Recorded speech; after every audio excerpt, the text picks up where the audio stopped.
को ट्रेनिङ हो, एक दिनको ट्रेनिङ भनिएको छ भन्ने धेरैजनालाई चाहिँ मनमा परिरहेको हुनसक्छ।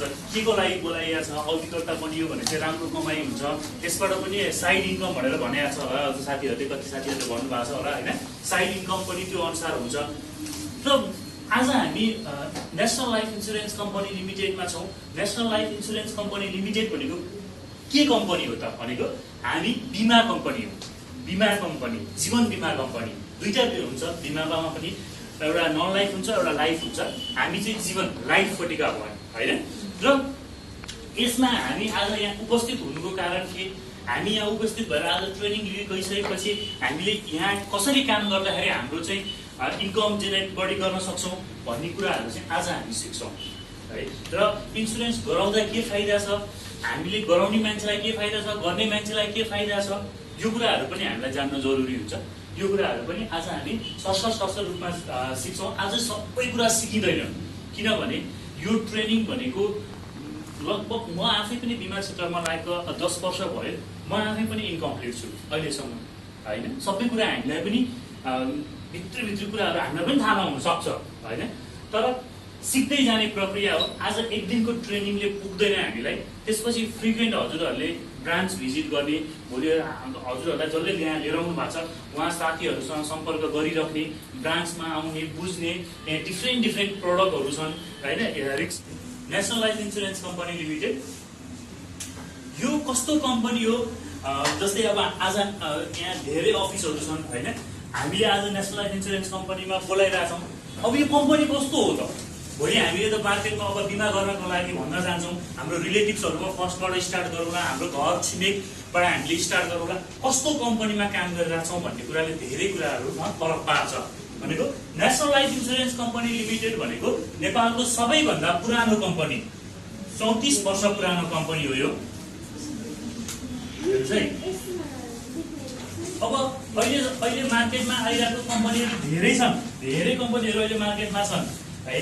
अब त्यसमा पनि हामीले एउटा कुरा अरू कम्पनीसँग फाइट गर्न सक्ने भनेको यही नै हो। हाम्रो गुणस्तर भनेको, मेन गुणस्तर भनेको यही नै हो। हामी 34 वर्षदेखिबाट चाहिँ मार्केटमा छौँ है। भनेपछि कति कुराहरू भनिदिन्छन्, बिमा कम्पनी भाग्ने त होइन, भाग्ने भए हामी 34 वर्ष मार्केटमा किन बस्थ्यौँ होइन। अनि यति मात्र होइन, अर्को 120 भन्दा बढी शाखाहरू छन्, बढी शाखा छन् भनेको यसले त झनै हामीलाई के देखाउँछ, हामी मार्केटमा अझै पनि स्टेबल छौँ है। र हाम्रो हेड अफिस केन्द्रीय कार्यालय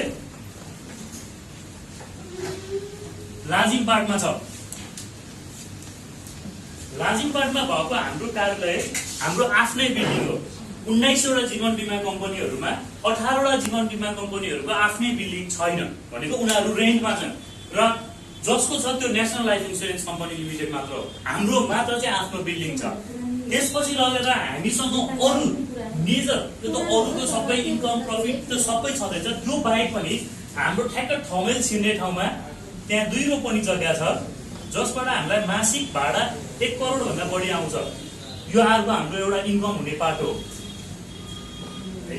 र हाम्रो यहाँ केन्द्रीय कार्यालय मात्र नभइकन 4वटा सहरहरूमा आफ्नै बिल्डिङ छ। र अब निर्माण भइरहेको छ अर्को 4वटा सहरमा, 4वटा सहर अर्को 4वटा सहरमा हाम्रो निर्माण भइरहेको छ। भनेपछि यो कुराहरूले देखाउँछ कि हामी लङ रनमा हिँडिरहेको कम्पनी हो र 34 वर्षदेखि चलिरहेको छौँ र अर्को 100 वर्षसम्म पनि जान्छौँ। यसमा कुनै पनि शङ्का छैन।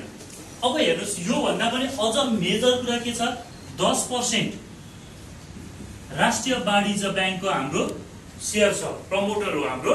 भनेको राष्ट्रिय वाणिज्य ब्याङ्क भनेको नेपालको एउटा मात्र सरकारी ब्याङ्क होइन। अरू सबै पब्लिकमा गइसकेको छ, ऊ पब्लिकमा गएको छैन, उस अहिलेसम्म सरकारी ब्याङ्क हो पुरै होइन। सरकारले नै सबै चलाउने हो र उसको 10% प्रमोटर छ। त्यही भएर हामीले हाम्रो कम्पनीलाई अर्ध सरकारी कम्पनी पनि भन्छौँ, किनभने 10% उसको लगानी छ। 10% राष्ट्रिय वाणिज्य ब्याङ्कको, नेपालको सबैभन्दा ठुलो ब्याङ्कको 10% लगानी भनेको धेरै ठुलो लगानी हो। त्यही भएर हामीले निर्धक्क भएर अर्ध सरकारी कम्पनी हो भन्छौँ हामी। र अर्को यो मात्र नभइकन 5% चाहिँ NIBL, Nepal investment bank limited, एउटा राम्रो गुणस्तरीय ब्याङ्क हो नेपालको केसमा।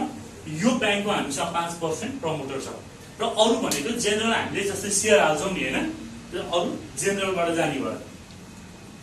यही नै हुन् मेजर कुराहरू। 120 वटा भन्दा बढी शाखाहरू छन् र राष्ट्रिय वाणिज्य ब्याङ्कको 10%, 5% NIBL को 34 वर्ष पुरानो कम्पनी भनिसकेपछि तपाईहरुले कुनै पनि क्लाइन्टलाई अथवा आफ्नो रिलेटिभ्सहरुलाई बिमाको एप्रोच गर्नुहुन्छ भने कम्पनी प्रति कुनै पनि शंका नै राख्नु पर्दैन यो कुरा भनिसकेपछि, किनकि अरु कम्पनीसँग दाँच्दाखेरि हामी धेरै माथि हुन्छौं है, कम्पनी वाइज दाँच्दाखेरि। किनभने भर्खर मार्केटमा 3 वर्ष 4 वर्ष 5 वर्ष भएका कम्पनीहरु पनि रन गरिरहेछन्, त्यो पनि उहाँहरुले सुनिराख्नु भएको हुन सक्छ हैन। एज अ बिमा नै गर्ने क्लाइन्ट हुनुहुन्छ भनिसकेपछि उहाँहरुसँग दाँच्दाखेरि हामीले मजाले बिमा गराउन सक्छौं, किनभने आजभोलि अभिकर्ता साथीहरु धेरै बढिसक्नु भएको छ मार्केटमा र त्यो बढ्दै जाँदाखेरि तपाईहरुले एउटै घरमा पनि 2-3 जना अभिकर्ता साथीहरुसँग चाहिँ के हुन्छ फाइट गर्नुपर्ने हुन्छ एज अ पोलिसी लिने केसमा हैन। त्यो लिँदाखेरि उले मेरो कम्पनीको यो छ मेरो कम्पनीको यो छ भनिरहँदाखेरि हामीलाई हाम्रो कम्पनीको बारेमा थाहा भएन भने चाहिँ हामी त कमजोर भयौं नि त, हामीले बिमा नपाउन सक्छौं। त्यही भएर यो कुराहरु चाहिँ मेजर यी कुराहरु चाहिँ कम्तीमा पनि थाहा हुनु पर्यो है। अरु कुराहरु वेबसाइटमा पनि हेर्नुस् अनि फेरि अफिस आइराख्नुस्, अफिस आइराख्दाखेरि हामीलाई धेरै कुराहरु थाहा भइराख्छ। ठीक छ। 5% के हो सर NIBL को प्रमोटर शेयर उसको 5% छ उसको चाहिँ। सुरेश प्रसाद खत्री हुनुहुन्छ, उहाँको घर चाहिँ बजाङ हो, अहिले चाहिँ यही हो। सुरेश प्रसाद खत्री सिओ छ। त्यतिकै चाहिँ सोधिदिनुहुन्छ यसको सिओ को छ भनेर सोधिदिनुहुन्छ धेरैजनाले, म आफैलाई पनि परेको छ। त्यही भएर यो कुरामा चाहिँ हजुरहरूले यो यति चाहिँ थाहा पाउनु पर्ने हुन्छ है। सुरेश प्रसाद खत्री जस्ट हामी कम्पनी र मार्केटमा धेरै मान्छेहरु हुन्छ उहाँहरु बीचको हामी मेडिएटर भएर मात्र बस्नु, मेडिएटर भएर मात्र काम गर्न खोजिरहेका छौं। अरु हामी केही पनि फरक छैन। किनभने हेर्नुस् त 120 वटा भन्दा बढी के छन् नेशनल लाइफ इन्स्योरेन्सको ब्रान्चेसहरु छ हो। 120 वटा भन्दा बढी ब्रान्चेसहरु छन् र हाम्रो नेपालभर जनसंख्या कति छ 3 करोड होला हैन, त्यस्तै लगभग 3 करोड जनसंख्या छ हो। यो दुईटा बीच जति पपुलेसन छ जति यसमा जनसंख्या छ यो सबै मान्छेको बिमा गराउने हाम्रो दायित्व हो। यसको लागि आज हामी यहाँ एज अ स्वयंसेवक भनौं न हैन, यसको लागि छौं एज अ मेडिएटर। उनीहरुलाई चाहिँ कम्पनीमा आबद्ध कसरी गराउने भन्ने कुरामा चाहिँ हामीले सघाउँछौं भनेको एज अ हामी चाहिँ के भन्छ यो दुईटा बीचलाई एक आपसमा जोडाउनेलाई चाहिँ हामी आज तालिम दिन आएका छौं। यो तालिम लिइसकेपछि हामीले नेशनल लाइफ इन्स्योरेन्स कम्पनीको सबै कुरा थाहा पाउँछौं हैन। अनि त्यसपछि हामीले के गर्छौं त हामी बीचमा बसेर चाहिँ हामीसँग मार्केटमा भएको जति पनि मान्छे हुनुहुन्छ चिन्जानका मान्छे चिन्जान नभएको मान्छेलाई चाहिँ अब हामीले कम्पनीसँग के दिन्छौं कन्ट्र्याक्ट गराइदिन्छौं, बिमा गराइदिन्छौं। त्यसबापत हामीलाई कम्पनीले केही 13% इन्कम गरिदिन्छ। त्यही नै हो, त्यसकै लाइनमा लो बस्ती छ भनेको हामी अभिकर्ता भएर काम गर्नलाई चाहिँ उपस्थित छौं यहाँ। सिम्पल कम्पनी छन् 120 वटा भन्दा बढी शाखाहरू छन्। त्यो 120 वटा शाखामा जहाँबाट पोलिसी काटे पनि पाइन्छ, जहाँ गएर तपाईले प्रिमियम तिर्न पनि मिल्छ। तपाईको यहाँ आउनुहुन्छ तपाईको रिलेटिभ्स विराटनगरमा आउनु होला हैन, विराटनगरको मान्छेलाई तपाईले विराटनगरको अफिस पठाइदिनुस् बिमा गराउँ, त्यहाँ सरहरु हुनुहुन्छ र त्यहाँ गएर बुझेर तपाईले बिमा गर्नुस् भनेर बुझाउन जानु भयो भने तपाईलाई हामीले एउटा कोड दिएको हुन्छौं, त्यो कोडमा बिमा काटिन्छ, तपाईलाई इन्कम त्यहीबाट आउँछ। जहाँबाट पनि हामी काम गर्न सक्छौं है। यो त्यही भएर हामीले धेरै शाखा खोल्नुको कारण पनि त्यही हो र हामी चाहिँ अभिकर्ता भएर काम गर्दैछौं। मार्केटमा धेरै मान्छे हुनुहुन्छ, उहाँ मान्छेहरुलाई हामीले जोडाउन सक्नु पर्यो। त्यो जोडाए बापत चाहिँ हामीले त काम गरेछौं नि त, काम मेहनत गरिसकेपछि त त्यसको फल त केही पक्कै पनि आउँछ। त्यसकै रूपमा हामीले 13% इन्कम पाउँछौं। यो इन्कम चाहिँ म जाने बेला भन्छु, क्लासमा भन्दा म रमाइलो होला नि हैन है। अहिले भन्यो भने फेरि के भने यत्रो कमाइ हुन्छ भने जस्तो लाग्छ। पहिला सुरु प्रडक्टहरु पढौं हैन अनि भन्नुला र यही गर्नलाई आज हामी यहाँ उपस्थित छौं है। हिजो अस्ति नयाँ अभिकर्ता साथी हुनुहुन्छ हजुर है, हजुर आउँदाखेरि तपाईलाई कसरी बिमा गर्नु भनेर एप्रोच गर्नु भएको थियो, यहाँ आउनु भन्दा अगाडि कति जनाले भनेको थियो होला त्यसमै गरेको छ, दुईटा चाहिँ म्याचोर्डै भएको हो सर। गभर्नमेन्टलाई ट्याक्स काटेर र कमाउने पैसा हो यो है। यसमा एकदमै हामीले अथोराइज इन्कम हो यो, कुनै कमिसन खाने भनेर त्यो बिचमा लेनदेन गर्ने होइन, एज अ सिस्टम ल्याउँछ। तपाईँले कसैको बिमा गराउनु भयो भने पनि उहाँको रसिदमा भनेको तपाईँले जति एमाउन्ट गराउनु भयो त्यो रसिदको अमाउन्ट हामीले उहाँलाई नै रसिद दिन्छौँ। त्यही अमाउन्ट यहाँ डिपोजिट गरेर भाउचर काटेर उहाँलाई दिन्छौँ र त्यो गरे बापत कम्पनीले तपाईँलाई सर्टेन पर्सेन्ट गभर्मेन्टको आयकर कति काट्ने होइन त्यो काटेर तपाईँको चाहिँ खातामा पठाइदिन्छ भनेको त्यो के भयो, सिस्टमेटिकली आउने इन्कम भयो। ठिक छ। र यसरी चाहिँ हामी यो गर्नलाई आज हामी यहाँ उपस्थित छौँ र यसमा यो गर्ने अभिज्ञता भएर काम गरिरहँदा धेरै कुराहरू थाहा हुनुपर्ने हुन्छ। धेरै कुराहरूको क्वेसनहरू आउँछ, मार्केटमा गइसके तपाईँले नसोचे क्वेसनहरू आइरहनु सक्छ। त्यो के सुरुको फेजमा गाह्रो पर्यो भने म आफैलाई पनि कन्ट्याक्ट गर्नुहोस्। तपाईँहरूले जसले यहाँ रिफर गर्नुभएको छ, लिएर आउनु भएको छ, उहाँहरूलाई पनि कन्ट्याक्ट गर्नुहोस्। उहाँहरूले तपाईँहरूको एन्सर दिइदिनुहुन्छ, क्वेसनको एन्सर सुरुको फेजमा गाह्रो पर्न सक्छ। र हामीसँग धेरै प्लानहरू छन्। अब हेर्नुहोस्, एउटा क्वेसन आउँछ, बिमा किन गर्ने? तपाईँलाई मार्केटमा जाने बित्तिकै सोध्ने क्वेसन नै यो, बिमा किन गर्ने? के गर्दा मैले बिमा गर्दा के फाइदा छ? त्यो पैसा मैले ब्याङ्कमा राखेँ भने मलाई ब्याङ्कबाट यति ब्याज आउँछ। यो कुराहरू तपाईँलाई मजाले भन्न थाल्नुहुन्छ ब्याङ्क हेर्नुहोस् है गइसकेपछि। अब हामीले त्यसको उत्तर त दिनु पर्यो नि, हामीलाई त बिमा गराउनु छ, हामीले त टाइम स्पेन्ड गरेर गइरहेको छौँ भनेको हरेक टाइम भनेको त मनी हो होइन। 1 घन्टा त्यो काममा नलाग्नु छ त 1 घन्टा घरमा अर्को काममा लागिएको थियो भने त त्यहाँबाट हामीलाई केही इन्कम हुन्थ्यो होला, अथवा केही त्यहीँबाट भनौँ न एउटा सानो बारी छ, कलेजा बारी छ, 1 घन्टा बरु त्यहाँ काम गऱ्यो भने त 2 महिनापछि त मजाले साग फल्ला नि त होइन। बरु त्यहाँ इन्कम हो, त्यो पनि त इन्कम हो नि। साग फल्नु भनेको अर्ग्यानिक खाना पाइयो, त्यही साग पनि बजारमा किन्नु पर्यो भने त्यो पनि त हाम्रो कमाइ हो नि होइन। भनेको कुनै ठाउँमा हामीले टाइम इन्भेस्ट गर्छौँ भने त्यहाँबाट हामीलाई रिटर्न हुनुपर्छ है। त्यो रिटर्न गर्न जाँदाखेरि हामी सक्षम भएर त जानु पर्यो नि। लडाइँमा जाँदाखेरि बन्दुकै छोडेर गयौँ भने त लडाइँ गर्न गइएन नि होइन। लडाइँ जाँदाखेरि बन्दुक त बोकेर जानु पर्यो अनि लडाइँ गरिन्छ। सेम केसमा हामी बिमाको लडाइँमा जाँदाखेरि बिमाका कुरा त सबै थाहा हुनु पर्यो नि त। त्यस्तो गर्दा उसले सोध्ने क्वेसनहरूको हरेक उत्तर हामीसँग हुनु पर्यो, तब त उसले यो मान्छेले चाहिँ भन्यो भने कन्फिडेन्ट रूपमा काम गर्न सक्दो रहेछ, यो कुरा राइट हो भन्ने भएपछि तपाईँको फर्म भरिदिन्छ र उसले बिमा गर्छ होइन। र नर्मली बिमा किन गर्ने? 2टा मात्र मैले देखेको कारण, मेजर कारण। एउटा भनेको बचत, अर्को भनेको सुरक्षा, रिस्क कभरेज र सेभिङ। अब हेर्नुहोस्, कतिजना क्लाइन्टहरूले के भन्नुहुन्छ, होइन सेभिङको ठिक छ, सेभिङकै बिमामा गरेर हामीलाई के फाइदा छ, बरु ब्याङ्कले गर्यो भने यति % ब्याज दिन्छ, यस्तो हुन्छ उस्तो हुन्छ सबै भन्नुहुन्छ। तर ब्याङ्कले रिस्क कभरेज गरेको हुँदैन।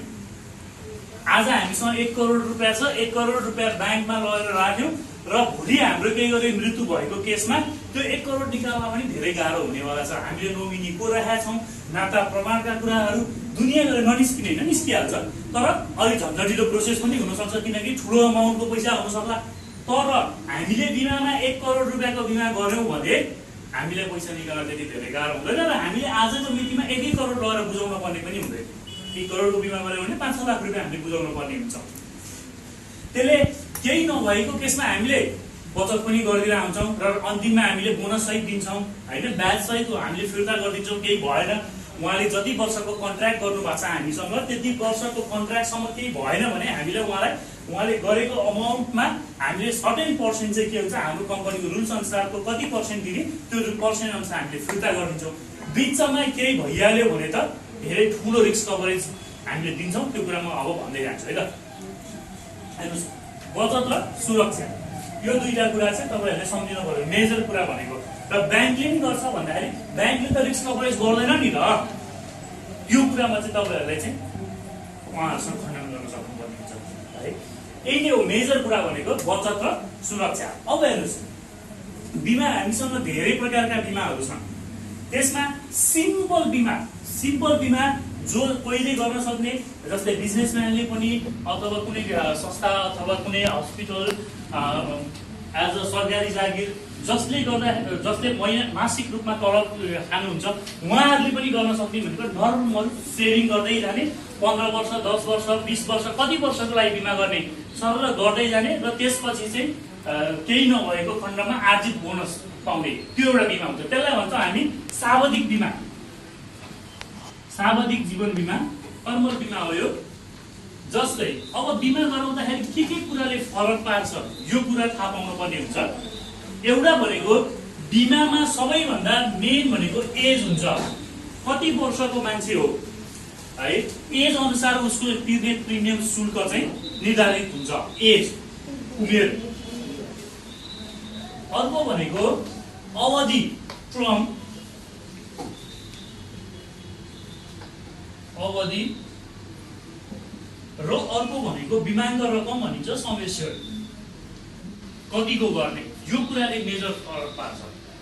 अब एज, टर्म र समेस्यर यसले चाहिँ हाम्रो प्रिमियम निर्धारित गर्छ, कतिको बिमा गरेका छौँ, कति वर्षको मान्छे र कति वर्षको लागि भन्ने कुरा चाहिँ अब यहाँबाट चाहिँ हामीले निकाल्न सक्छौँ। अब मानौँ मैले एज 30 वर्ष राखेँ, अनुमानित एज, बिमा अवधि 20 वर्ष राखेँ, 20 वर्षको लागि उसले कम्पनीसँग बिमा गर्दैछ, र समेस्योर्ड मैले नर्मली राखेँ 10 लाखको गरेँ। ल एउटा मान्छेले 10 लाखको बिमा गर्दैछ र 20 वर्षको लागि 30 वर्षको उमेरको मान्छेले बिमा गर्दैछ भने कति जति प्रिमियम पर्ला त? अब हेर्नुहोस्, प्रिमियम निकाल्नलाई अहिले धेरै सजिलो छ। हामीसँग प्ले स्टोरमा गयौँ भने national life insurance company limited भन्ने छ, कम्पनी लिमिटेड है। अब अहिले त धेरै सजिलो भएको छ। हामी मदनजी हामीले काम गर्दाखेरि त ब्रोसर पायौँ, ब्रोसर लिएर गइन्थ्यो, अनि ब्रोसर लिएर जाँदाखेरि त्यो निकाल्न खोज्यो कहाँ कहिले के चिप्लिन्थ्यो, कहिले चाहिँ प्रिमियम बढी आउँथ्यो, क्लाइन्टले प्रिमियम बढी आयो भने चाहिँ भने अनि फेरि क्यालकुलेट गरेँ कति परेको छ होला, तपाईँलाई पनि परेको छ होला, मलाई पनि परेको छ यो है पहिलाखेरि। अनि फेरि त्यो एउटा हामीलाई कति गाह्रो हुन्थ्यो है। अहिले हामीले क्या इजिली पाइरहेछौँ, जे कुरा पनि माग्न त्यतिखेर हामीले त्यो एउटा ब्रोसरको लागि पनि म 2 घन्टा लाइन बसेको छु कि त्यो ब्रोसर पनि भनेको ब्रोसर पाइँदैन थियो होइन। त्यसरी गर्नुपर्ने हुन्थ्यो। त्यो ब्रोसरको पछाडिपट्टि तपाईँको त्यहाँ प्रिमियमको रेटहरू त्यहाँ छ, त्यो रेट निकाल्नु पनि अहिले सजिलो छ, डिजिटल आइसक्यो। हामीले जसले प्रायले भनौँ न एन्ड्रोइड मोबाइल नबोक्ने हामी कोही पनि हुँदैनौँ आजभोलि होइन। र तपाईँहरूले एउटा एप मात्र डाउनलोड गरिदिनु भयो भने सबै कुरा निस्किहाल्छ। प्रिमियम क्यालकुलेटर भन्ने छ, त्यहाँ जानुहोस्। सिम्पल हामीले इन्डोमेन्ट प्लान भन्ने गराएको छौँ यहाँनिर तलको सावधिक बिमा इन्डोमेन्ट भन्छ है। यहाँ चाहिँ इन्डोमेन्ट प्लान हामीले 20 वर्षको लागि गरायौँ। तपाईँले यहाँ 20 वर्षको अवधि भनेर हालिदिनुहोस्। मैले 30 वर्षको उमेर राखेँ भनेपछि 11, 12, 2048 उमेर राखिदिनुहोस्, 30 वर्ष आयो होइन। त्यसपछि मैले 10 लाख रुपियाँको राखेको छु, 10 लाख रुपियाँ, र यहाँ हेर्नुहोस् त कति आयो, 49,000 प्रिमियम आउँछ, 49,690 रुपिस आयो। वार्षिक रूपमा यति तिर्ने हो, वार्षिक रूपमा 49,690 रुपिस चाहिँ के गर्ने हामीले तिर्यौँ भने 20 वर्षको लागि बिमा हुन्छ, 30 वर्षको मान्छेको 10 लाखको चाहिँ हामीले के गर्न सक्यौँ, बिमा गर्न सक्यौँ। 10 लाखको बिमा चाहिँ भइराख्ने भयो।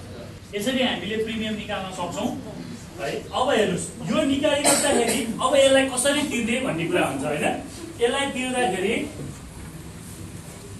भाषा हो, उसले 20 वर्षको लागि बिमा गरेछ। अब उसले 20 वर्षको लागि बिमा गरेछ भने उसको कति वर्षमा बिमा सकिन्छ, 50 वर्षको हुँदाखेरि बिमा सकिन्छ। उसलाई केही पनि भएन भने हो बिमा के दुईटा कारणले गरिन्छ है, एउटा बचत, एउटा सुरक्षा। अब हामी अहिले बचतको केसमा हेरौँ, उसलाई केही पनि भगेको छैन 20 वर्षसम्म भन्ने एउटा सोच बनाएर गरौँ। अब उसले के गर्नु पर्यो, हरेक वर्ष 20 वटा इन्स्टलमेन्ट चाहिँ कहिले तिर्नु पर्यो त, 49,690 यतिको दरले तिर्दै तिर्दै तिर्दै जानु पर्यो। कतिवटा इन्स्टलमेन्ट तिर्नु पर्यो, 20 वटा इन्स्टलमेन्ट तिर्नु पर्यो। ठिक छ, 20 वटा इन्स्टलमेन्ट तिरिसकेसम्म पनि उसलाई केही भएन भनेको केहीको मिनिङ बिमामा सिधै मृत्युका कुरा हुन्छ। लाइफमा चाहिँ है जीवन बिमा भन्ने बित्तिकै मृत्युको कुरा आउँछ। उसको मृत्यु भएन भने 50 वर्षको उमेरमा गएर उसलाई अब हामीले के दिनु पर्यो, उसले जतिको बिमा गरेछ त्यति प्लस 20 वर्षको बोनस दिनुपर्ने हुन्छ है। अब हेर्नुहोस्, अब 20 वर्षसम्म केही पनि भएन है, हामीले बचतको कुरा गरिरहेका छौँ, केही पनि भएन उसलाई, केही पनि भएन भने त उसलाई हामीले उसले कम्पनीमा तिरेको पैसा र बोनस फिर्ता गर्नु पर्यो कि परेन, पर्यो। अब कति दिन्छ त 10 लाखको बिमा गरेछ 10 लाख रुपैयाँ फिर्ता दिने भइहाल्यो उसको त 10 लाखको होइन त्यसपछि बोनस दिन्छ अब हेर्नुहोस् यो बोनस निकाल्ने बेलामा सबैको पसिना छुट्ने यही बेलामा अब बोनस निकाल्नु पर्ने हुन्छ बोनस निकाल्न कन्फ्युज हुन्छ किनकि हामीले सिके हुँदैनौँ त्यसपछि अब मलाई फोन हान्न थाल्नुहुन्छ तपाईँहरूले मैले कोही बेला भनेको बेला फोन उठ्दैन काहीँ के हुन्छ कहिले के यस्तै त हो कहीँ बाइकमा भइहाल्दा हुन्छ काहीँ के त्यसपछि क्लाइन्टले अब टाइम दिँदैन आजभोलि त्यति मान्छे को फुर्सदिलो छ र होइन 1 घन्टाको लागि टाइम पाए हुन्छ 1 घन्टा मलाई फोन गर्दाखेरि गयो भने त सक्यो त्यसले गर्दाखेरि यो निकाल्दाखेरि चाहिँ एकदमै जान्न पर्ने छ सिम्पल छ यो निकाल्नलाई तपाईँले हेर्नुहोस् कतिको बिमाको रकमको गराउनु भएको यो चाहिँ टिपिनुहोस् न है बिमाको रकम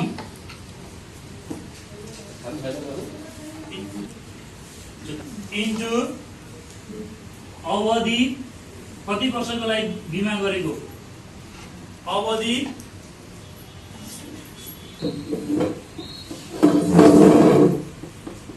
डिभाइडेड बाई 1000 यो गर्यौं भने हामीलाई बोनस निकाल्न सकिहाल्छ सिम्पल छ बोनस कसरी निकाल्ने भन्ने कुरामा कन्फ्युज नहुनु होला बोनस निकाल्नलाई बिमाको रकम कतिको बिमा गरे हो हामीले बिमाको रकम इन्टु अवधि into bonus rate divided by 1000 यति गर्नु भयो भने तपाईको बोनस आउँछ अब कति आउँछ 10 लाख इन्टु अवधि कति वर्षको लागि गरे हो 20 वर्षको लागि सिम्पल छ र 20 वर्षमा हाम्रो बोनस रेट कति छ भन्दा 65 छ है यो चाहिँ याद गर्नु होला 65 छ 15 वर्षमा 64 छ सजिलो छ 20 वर्ष पुगिसकेपछि 65 छ त्यो भन्दा तल 64 छ जतिमा पनि है ठीक छ अब हामीले त 20 वर्षको लागि बिमा गरेका छौं हैन 20 वर्षमा 65 छ भने डिभाइडेड बाई 1000 गर्नुस् कति आउँछ 13 लाख रुपैयाँ आउँछ बोनस भनेको अब हामीलाई कम्पनीले कति दिनुभयो टोटलमा 10 लाखको ऐडिया छ हैन 10 लाख र बोनस 13 लाख गरेर कति दिने भयो त हामीलाई 23 लाख रुपैयाँ चाहिँ 20 वर्षपछि कम्पनीले प्रोभाइड गर्ने भयो केही नभएको कन्डिसनमा 64 20 देखिबाट 25 65 तर 26 बाट माथि 85 बोनस रेट छ